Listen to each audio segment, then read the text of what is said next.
आकाशवाणी लखनऊ से प्रस्तुत हैं प्रादेशिक समाचार।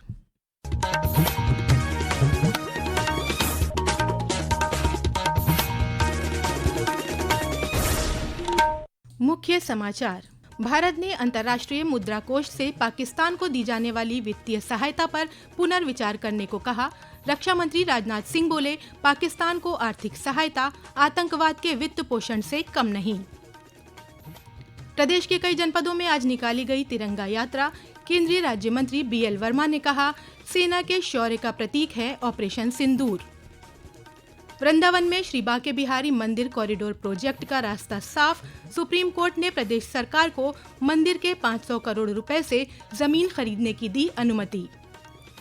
और मुख्यमंत्री योगी आदित्यनाथ ने आज श्रम और सेवायोजन विभाग की समीक्षा बैठक को किया संबोधित। कहा, श्रम कानूनों को सरल बनाएं पर न हो श्रमिकों का शोषण।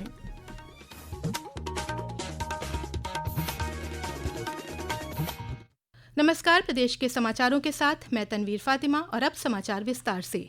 भारत ने अंतर्राष्ट्रीय मुद्रा कोष से कहा है कि वो पाकिस्तान को दी जा रही वित्तीय सहायता के बारे में दोबारा विचार करें। गुजरात के भुज में वायुसेना अड्डे पर सैनिकों को संबोधित करते हुए रक्षा मंत्री राजनाथ सिंह ने कहा कि इस वित्तीय सहायता का बड़ा हिस्सा पाकिस्तान आतंकवादी ढांचे को खड़ा करने में लगाएगा। IMF द्वारा, जो कि एक इंटरनेशनल ऑर्गेनाइजेशन है, उसके द्वारा इनडायरेक्ट फंडिंग इसे नहीं माना जाएगा। मैं दुनिया के लोगों के सामने यह सवाल रखना चाहता हूं कि आज के समय में पाकिस्तान को किसी भी तरह की आर्थिक सहायता टेरर फंडिंग से कम नहीं है। भारत यही चाहेगा कि IMF पाकिस्तान को अपनी $1 बिलियन की असिस्टेंस पर वह पुनर्विचार करे और आगे भी किसी भी तरह की सहायता देने से IMF परहेज करे।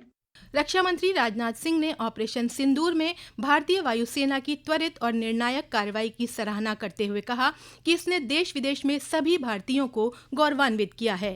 समस्त हिंदुस्तानियों को, चाहे वो भारत के रहने वाले हों अथवा दुनिया के दूसरे देशों में रहने वाले हों, सभी गौरवान्वित हुए।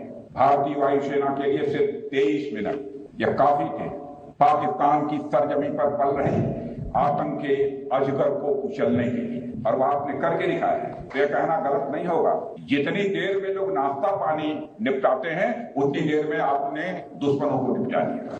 रक्षा मंत्री ने कहा कि वायुसेना को पाकिस्तान में स्थित आतंकी ढांचे का सफाया करने में मात्र 23 मिनट लगे। उन्होंने कहा कि हमारी वायुसेना पाकिस्तान के हर कोने में पहुंचने में सक्षम है और ऑपरेशन सिंदूर से ये साबित भी हो गया है।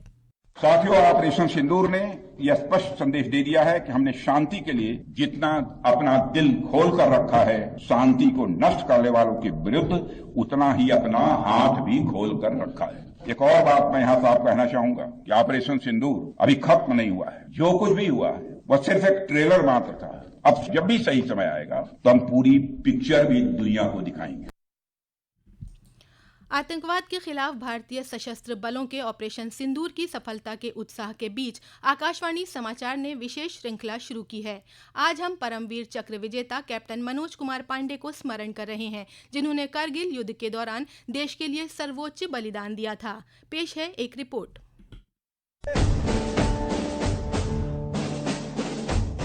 उत्तर प्रदेश के सीतापुर जिले के निवासी कैप्टन मनोज कुमार पांडे ने राष्ट्रीय रक्षा अकादमी और भारतीय सैन्य अकादमी में प्रशिक्षण प्राप्त किया और उन्हें 1st बटालियन 11वीं गोरखा राइफल्स में लेफ्टिनेंट के रूप में नियुक्त किया गया। कैप्टन पांडे ने ऑपरेशन विजय के दौरान हमेशा आगे बढ़कर अपने सैनिकों का नेतृत्व किया और जुबर टॉप जैसी कई चोटियों पर दोबारा कब्जा किया। उनके शब्द, अगर मेरे खून का सबूत देने से पहले मौत आती है तो मैं कसम खाता हूँ कि मैं मौत को मार डालूंगा, उनके अटूट दृढ़ संकल्प और साहस की एक शक्तिशाली अभिव्यक्ति थी। 2 और 3 जुलाई 1999 की रात को खालूवार की ओर बढ़ने के दौरान जब उनकी पलटन अपने अंतिम लक्ष्य के करीब पहुंची तो इसको आसपास की ऊंचाइयों से भारी गोलाबारी का सामना करना पड़ा। कैप्टन पांडे ने निडरता से दुश्मन के ठिकाने पर हमला किया और अपनी गंभीर चोटों का परवाह किए बिना उन्होंने अपने जवानों को प्रेरित करते हुए हमले का नेतृत्व करना जारी रखा। कैप्टन पांडे के इस अनोखे साहसिक कार्य के परिणाम स्वरूप अंततः खालूवार पर कब्जा कर लिया गया। हालांकि वह अपनी चोटों के कारण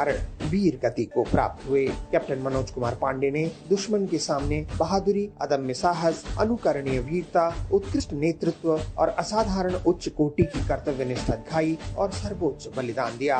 उन्हें मरणोपरांत परमवीर चक्र से सम्मानित किया गया। राष्ट्र उन्हें सलाम करता है। अनुपम मिश्र, आकाशवाणी समाचार, दिल्ली। ऑपरेशन सिंदूर की सफलता के बाद देश के विभिन्न हिस्सों में तिरंगा यात्राएं निकाली जा रही हैं। इसी क्रम में आज बदायूं में केंद्रीय राज्य मंत्री बीएल वर्मा ने भारतीय शौर्य तिरंगा यात्रा का नेतृत्व किया। वहीं कुशीनगर में प्रदेश के नगर विकास मंत्री एके शर्मा और अमरोहा में सांसद चौधरी कंवर सिंह शौर्य तिरंगा यात्रा में शामिल हुए। केंद्रीय राज्य मंत्री बीएल वर्मा ने मीडिया से बातचीत में कहा कि ऑपरेशन सिंदूर के जरिए सेना ने पाकिस्तान को सबक सिखाया है। भारत के सेना ने ये दिखा दिया है कि हमारी बहन बेटियों के सिंदूर की एक चुटकी कीमत क्या होती है, ये पाकिस्तान के लोगों ने समझ लिया। और मुझे कहने में कोई संकोच नहीं, 22 अप्रैल को जो इन मासूमों के लिए, पर्यटकों के लिए धर्म पूछ करके उनकी हत्या की गई थी, उनके बच्चों के सामने, उनकी पत्नियों के सामने, तब मैं कहूँगा कि आतंकवादियों के उनके ठिकानों को जिस तरह से हमारी सेना ने टारगेट किया और सटीक जगहों पर निशाने लगा करके उनको तबाह करने का काम किया, जिसमें 100 से भी ज्यादा आतंकवादी मारे। केंद्रीय राज्य मंत्री बीएल वर्मा ने बरेली में न्याय एवं अधिकारिता मंत्रालय की नमस्ते योजना के तहत सीवर एवं सेप्टिक टैंक कर्मियों को पीपीई किट, आयुष्मान कार्ड एवं सिलाई मशीन का वितरण भी किया। ये समाचार आप आकाशवाणी लखनऊ से सुन रहे हैं। ताज़ा समाचार जानने के लिए आप हमारी वेबसाइट newsonair.gov.in पर लॉगिन कर सकते हैं। इसके साथ ही आप प्रादेशिक समाचारों का ये बुलेटिन हमारे YouTube channel news on AIR Lucknow पर भी सुन सकते हैं। सुप्रीम कोर्ट ने मथुरा के वृंदावन में श्री बांके बिहारी मंदिर कॉरिडोर प्रोजेक्ट को हरी झंडी दे दी है। जस्टिस बेला एम त्रिवेदी और जस्टिस सतीश चंद्र शर्मा की खंडपीठ ने प्रदेश सरकार को मंदिर के फिक्स्ड डिपॉजिट से 500 करोड़ रुपए की लागत से 5 एकड़ जमीन खरीदने की अनुमति दी है। ये जमीन ठाकुर बांके बिहारी जी के नाम पर रजिस्टर होगी। इससे पहले इलाहाबाद हाई कोर्ट ने 8 नवंबर 2023 को मंदिर के फंड के उपयोग पर रोक लगा दी थी। मथुरा में बड़ी संख्या में श्रद्धालुओं के पहुंचने के कारण परिसर में पार्किंग, धर्मशाला, शौचालय, सुरक्षा चौकियां जैसी कई अन्य सुविधाएं मुहैया कराने के लिए निर्माण कार्य कराया जाएगा। मुख्यमंत्री योगी आदित्यनाथ ने आज लखनऊ में श्रम एवं सेवा योजन विभाग की समीक्षा बैठक की। बैठक में मुख्यमंत्री ने अधिकारियों को निर्देशित किया कि श्रम कानूनों का इस प्रकार सरलीकरण किया जाए जिससे उद्योगों को सुविधा भी मिले और श्रमिकों का शोषण भी न हो। पेश है एक रिपोर्ट।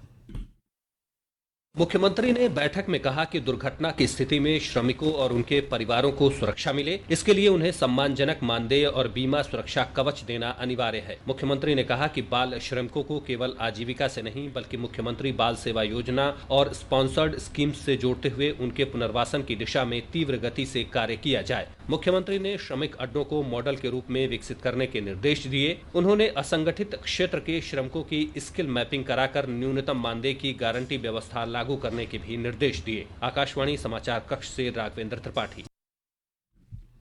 केंद्रीय ग्रामीण विकास राज्य मंत्री कमलेश पासवान ने आज लखनऊ में ग्रामीण विकास मंत्रालय द्वारा संचालित विभिन्न योजनाओं की प्रगति की समीक्षा की। इस दौरान उन्होंने मनरेगा, प्रधानमंत्री ग्राम सड़क योजना, राज्य ग्रामीण आजीविका मिशन और अमृत सरोवर योजना के कार्यान्वयन पर विस्तृत चर्चा की। उप मुख्यमंत्री ब्रजेश पाठक ने आज लखनऊ में 3 दिवसीय 5वीं भारत रत्न स्वर्गीय अटल बिहारी वाजपेयी ओपन राज्य स्तरीय ताइक्वांडो प्रतियोगिता 2025 का उद्घाटन किया। इस चैंपियनशिप में लखनऊ सहित 40 जिलों के 1000 से अधिक खिलाड़ी भाग ले रहे हैं। प्रदेश के कई जनपदों में आज तेज आंधी के साथ बारिश हुई, जिसके चलते लोगों को लू के थपेड़ों से राहत मिली। कुशीनगर में ओले भी गिरे। मौसम विभाग ने कल प्रदेश के कई इलाकों में लू चलने का अनुमान जताया है। वहीं प्रदेश के पूर्वी इलाकों में कहीं कहीं गरज चमक के साथ बारिश भी हो सकती है। और अंत में मुख्य समाचार एक बार फिर। भारत ने अंतर्राष्ट्रीय मुद्रा कोष से पाकिस्तान को दी जाने वाली वित्तीय सहायता पर पुनर्विचार करने को कहा। रक्षा मंत्री राजनाथ सिंह बोले, पाकिस्तान को आर्थिक सहायता आतंकवाद के वित्त पोषण से कम नहीं। प्रदेश के कई जनपदों में आज निकाली गई तिरंगा यात्रा। केंद्रीय राज्य मंत्री बीएल वर्मा ने कहा, सेना के शौर्य का प्रतीक है ऑपरेशन सिंदूर। वृंदावन में श्री बांके बिहारी मंदिर कॉरिडोर प्रोजेक्ट का रास्ता साफ। सुप्रीम कोर्ट ने प्रदेश सरकार को मंदिर के 500 करोड़ रुपए से जमीन खरीदने की दी अनुमति। और मुख्यमंत्री योगी आदित्यनाथ ने आज श्रम और सेवा योजन विभाग की समीक्षा बैठक को किया संबोधित। कहा, श्रम कानूनों को सरल बनाएं पर न हो श्रमिकों का शोषण। इसी के साथ प्रादेशिक समाचारों का ये बुलेटिन समाप्त हुआ। अगला बुलेटिन रात 8 बजे FM पर प्रसारित किया जाएगा।